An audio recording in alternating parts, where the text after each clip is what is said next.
price is going down and having a red day and then watching items like this, it kind of pushes a bit of negative sense. But it kind of shows you the technical analysis and what can be happening in the near future, right? The odds of what's going to happen, the probability of what's going to happen in the technical side. Now, when we look at the technical side, we'll have to go through different charts.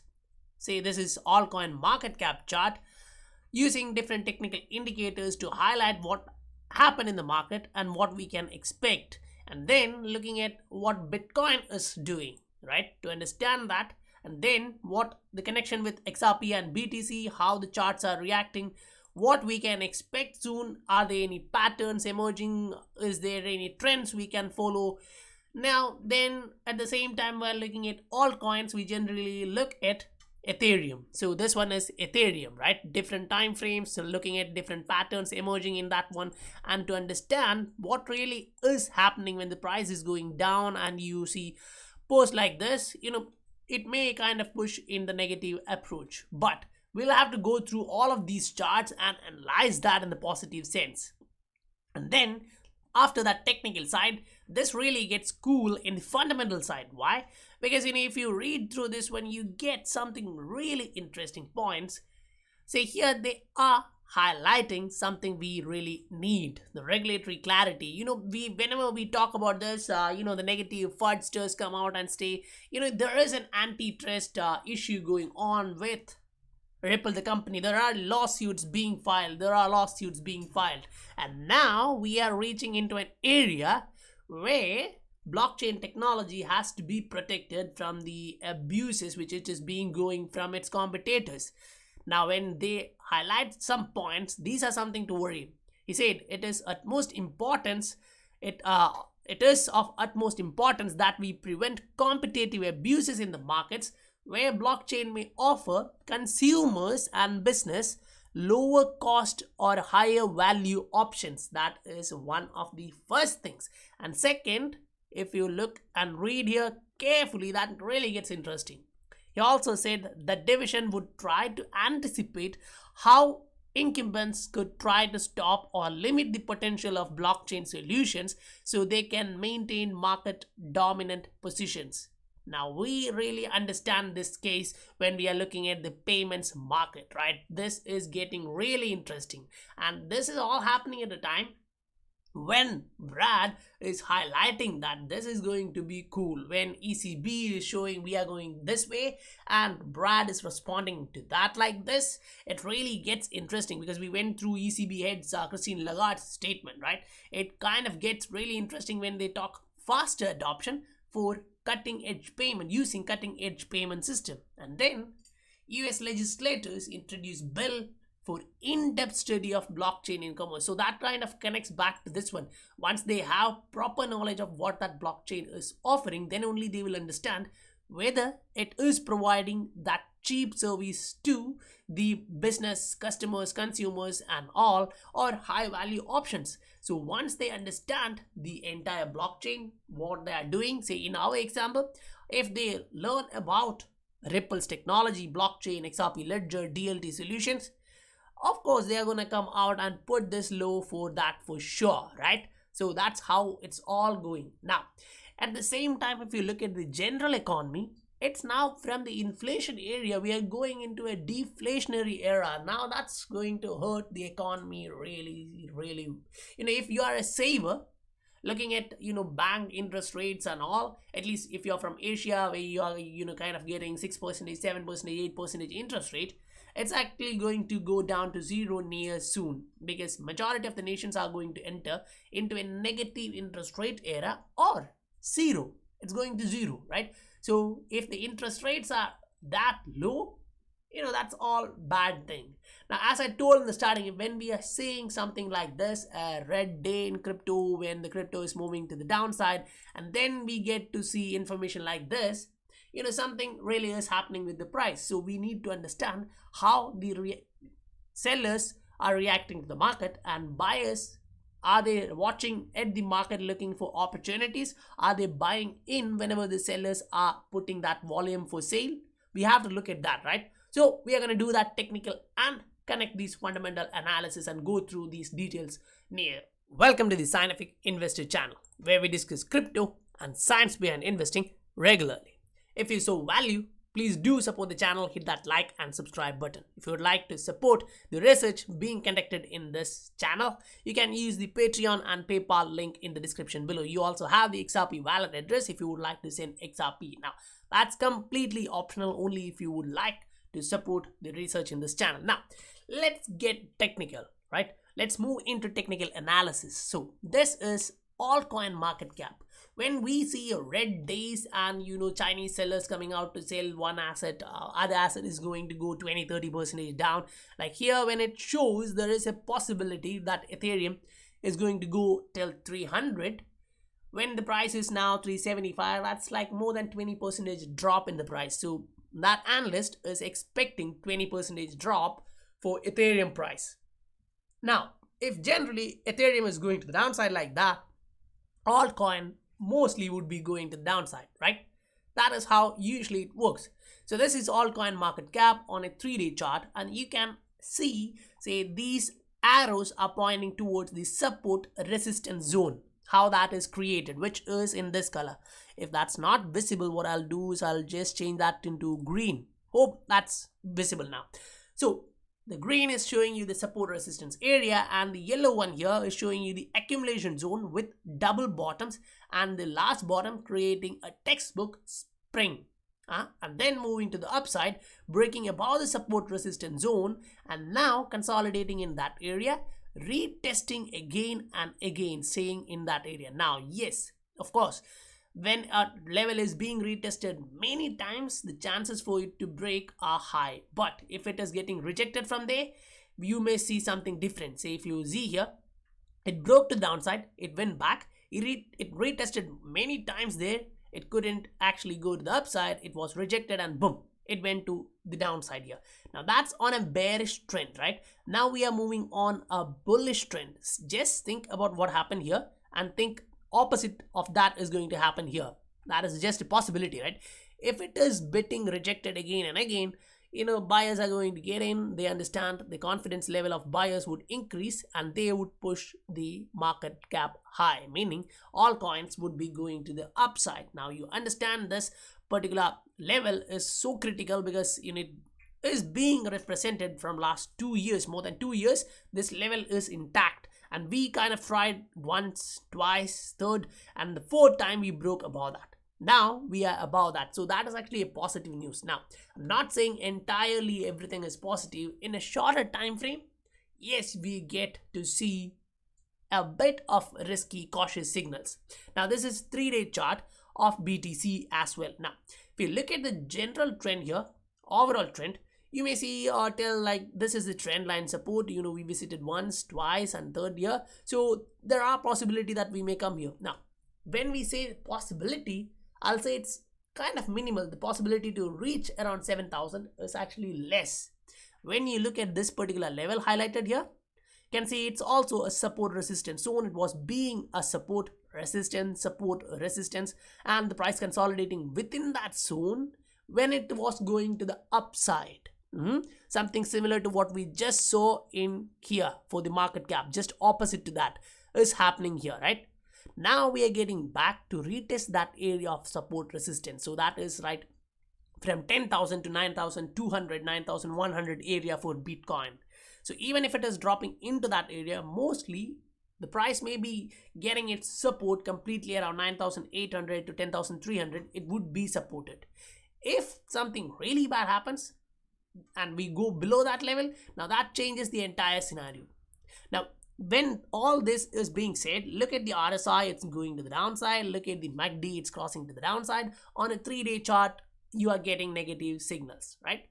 So that's for BTC. Now let's look at XRP BTC, because when BTC is going down and altcoin market cap shows the potential to grow, chances are XRP BTC pair, XRP would be pushing its price high against BTC. Now, remind you that it's a 3-day chart and the MACD is at the point to cross to the downside, which is not a positive news. Now, when I say that, Remind you that we are already in a rounded bottom. We got a positive close of 20 to 50 and the price went to the upside and it is consolidating there. Now whenever we get something like that, we would have to understand what's happening in a shorter time frame, right? So we zoom in and look at a 12-hour chart, and it kind of shows us a head and shoulder pattern here, right? So this is we can say inverse head and shoulder here. So if you are measuring the neckline here and then the target, we are at a support. Now first thing, if you're looking just the horizontal support, this line is acting as a support now, right? So we managed to go above that. We are right now above that. So I created the chart just before. So when we are looking at this, keep in mind that we are getting this particular pattern and it is bullish. Now we are getting a confirmation for that on the RSI as well. So the chances that if we break above this particular neckline, then the pattern is confirmed. So until then, it's still probability. We are looking at odds of what's going to happen in the near future, right? So that's for BTC and XRP BTC pair. Now, when we look at Ethereum chart, this is on a weekly, and you can see that the trend is going to the upside, but here there is a signal of caution because the RSI is breaking to the downside. Yes, it's not completed yet until we get a daily close. I mean, this is a weekly chart, so weekly close there. If we are going to the upside and close this somewhere here and then start next week and go green, then this may act as a bounce from this particular level. That's anticipating. We are not getting a confirmation there on a weekly. So we zoom in on a 3-day and look at what's really happening. So we are watching, like as we said, for the general market cap of altcoin, we are watching something similar here. We broke above from that particular support resistance line. You can see it's being resisted here, it's being resisted here. Previously it was acting as a support. Now what will the price do? So there are chances that the price may go 1, 2, 3% down, say towards 365, 360, or if it's getting bearish, then it should move to the downside. Now why I'm saying that, if you look at the moving averages here, the 20-day moving average has already crossed the 50-day moving average, and it is at a point on weekly for Ethereum USD pair that it's going to cross to the upside, which is 20-day moving average crossing the 200-day moving average. That's actually something really cool because that doesn't happen every time, right? It doesn't actually happen every time.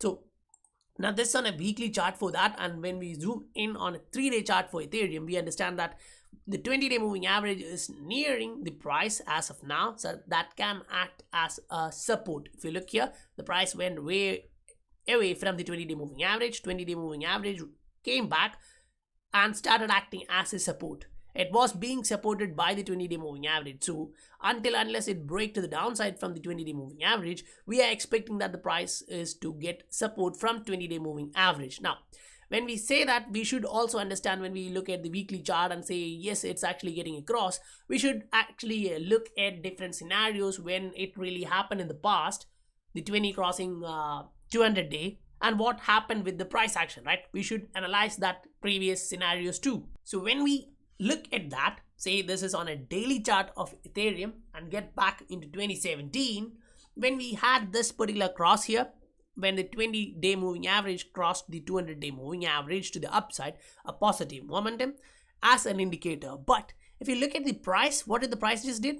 It came back to that 20-day moving average, and then yeah, the 20-day acted as a support, but the price actually came to the downside when you got that positive cross. So that's first instance 2017 for Ethereum USD pair. And then again this one. Now this is in 2018, right? Mid of 2018, when you were crossing to the upside, 20-day moving average crossed to the upside towards above 200-day moving average, but the price actually came down after the cross. So in the history of Ethereum, altcoin, whatever you are looking at, different assets, this is human psychology, right? So unless you get a confirmation of a bounce from that particular level like this, you are coming to the downside and you are getting a bounce from 20 or 200-day moving average and moving to the upside, we can't actually say that it's going to rock and roll from here. But the chances are it may come a little bit down, like that guy said about 300. Why? because this particular level, if the price has to get supported by the moving average here on a weekly, the price need to come back. But the support and resistance zone is the only thing pushing it to the upside on a weekly. But when we look at it on a 3-day or a daily, it has already reached the 20-day moving average on a 3-day chart. And then when we zoom in and look at clearer version of Ethereum, say on a 3-day or a weekly chart. I think I missed the daily chart for Ethereum. So what I'll do is I'll just take out Ethereum chart here and move into a daily chart for Ethereum. So if we look at that, we can see that the price already broke below the 20-day moving average and it is flirting with the 50-day moving average. So if that level act as a support, again, we are gonna go to the upside. But if we break to the downside, then remember this particular resistance line here, previous resistance line, it would be acting as a support, which is 290, 300, that range. So, that's kind of the worst case scenario. Now, this guy highlighted the worst case scenario and the possibility that the price may go to the downside and reach that area. Now, we actually look at XRP USD pair. Now, this XRP USD pair chart which I have prepared here is to highlight something similar. Now, yes, we didn't make a new higher high like generally for a weekly like what the altcoin market cap did, right? But when we look at this, what we understand here is this particular level was acting as a support previously. Once it broke down, this level turned into support. So when it was going to the upside back, it acted as a resistance. So now that is a support resistance. So now we extend that level till here and look how the price reacted to that particular zone, right? Here it was acting as a resistance. Again, here resistance, here support, here support, here resistance. So that level is confirmed, or we can actually validate that it is a valid support resistance zone. Now, when we look at current stage, the price is actually dipping into that range, and as it dipped inside that range, buyers came in, pushed the price a bit high. But the area for caution is that the price went back till the moving average, which it just broke, which is the 50-day moving average. Now, after touching that 50-day moving average, price was again pushed to the downside. Meaning we broke a level, we went back, retested that and broke to the downside. That's actually a negative symbol. Unless on a daily we go back above in a green and close above that, it's going to be a negative case. Now that's on a daily chart, right, for XRP USD pair. So if we actually focus on that, say XRP USD pair, and then jump into 4-hour or 12-hour, say let's jump into 12-hour chart first, and then look at it, we are seeing that the price is dropping. So there is a possibility that the price come back towards the 200-day moving average on a 12-hour, which will be the support, next level of support there. It's also the support level for the previous support zone, but at the same time you're also getting this. Now, what we were looking here is at the double bottom in the RSI, which is showing a bit of positive momentum there for XRP pair. Now, when that being said, on a 4-hour chart, along with the double bottom here in the RSI, the MACD is showing that it may cross to the upside. Now, it doesn't actually happen in the first time. Say here it showed that I'm going to go to the upside, but it bounced off and then it crossed here, right? So something similar may happen. So again, if you look, it can see it bounced off, then it crossed, it bounced off, then it crossed. So almost majority of the time, it doesn't actually cross the first time. Here, the possibility it may bounce to the downside, meaning the price may come a little bit down. So I should be preparing to buy more for, at least in my view, that's what I'm looking at. Why?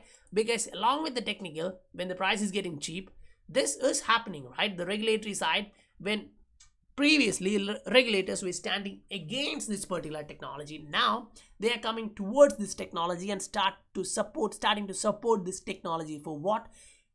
Growing the innovation. Why? Because the competitors are the status quo or incumbents who already have that kind of reach towards regulators, governments, and they are kind of pushing this thing down. So if they are against this, then they are going to give much more confidence to the blockchain companies. So here it's really showing now. Antitrust division said blockchain could prevent or limit the concentration of market power, improving competition in the whole host of industries. Now we understand that precisely for us, when we look at the financial market, this is really sure, right? The consumers and businesses are going to get lower cost option or a higher value option. Now Ripple is providing both lower cost and higher value option. You're not going to get that same thing in other companies. If you look at status quo, it's definitely sure, right? You're not going to get that thing. Now when we look at that, they are trying to explain, like, they would try to understand how businesses are implementing blockchain solution as well as the possible effects it could have on the market competition. Now Ripple is like completely destroying the competition. That's the truth, right? But if they want to compete, they can use either other fintechs or just partner with this fintech. That's an option for them. Why? Because as we started, the incumbents can actually act as a negative character here, trying to push this one towards the negative side. So this could include using private blockchains to deny rivals access to crucial market infrastructure. So that is why we are having the ISO 20022 for the financial sector. If we are sending a message, it should be readable at the end too. If you're sending, then it should be clear for the sender. It's not only for the receiver, right? So both sides has to actually get on that. Once we are enrolling into that interoperability layer for financial system, we are entering into this area which Brad is highlighting. Now when Christine Lagarde showcased that we are going to enter into a digital payment era, digital future, it really means that is going to happen. Now here it kind of highlights that as now we understand what she tweeted out and how it's moving and what previously happened this time. This is a clip screenshot from a previous video which happened way before, but we all understand that. We went through that couple of times, right? The question was asked to IMF and it responded. Now looking at the current affairs, what we get is Lagarde actually came out and tweeted something which shows the future of financial industry. Using cutting edge payment system, they are going to change this future. Now, US legislators introduced bill to study in depth of blockchain commerce. Now, why are they actually doing this? As we told, they are doing this to understand this. First, they need to understand which blockchain is doing what and how it is affecting the competitors, and at the same time how the business and consumers or the customers and those who pay the fee are affected. Are they getting more value? Are they able to pay less in fee? Then once they understand that stuff, they are going to promote this, and that's for sure. Why? Because this is a time when the purchasing power of normal human being is being reduced. Now, if he is to support his family, do a remittance, or execute a business payment, he need more value for his money, first thing. And then the second thing is the payment has to be executed instantaneously. Why? Otherwise, even 4 hours, 3 hours, say 3 day, 2 day tied up payment, that capital can be hurting that business, right? Because we are entering into an era of deflation, inflation, mixed up stuff around the globe. And the fiat currency is being depreciated, you are losing that power, and the confidence of human beings in governments are reducing. Now they have a technology to restore that, and hopefully they would be doing that soon. So guys, hope you received value for your time, and if you did, please do support the channel, hit that like and subscribe button if you haven't done that already. I'll meet you guys on the next video. Bye for now.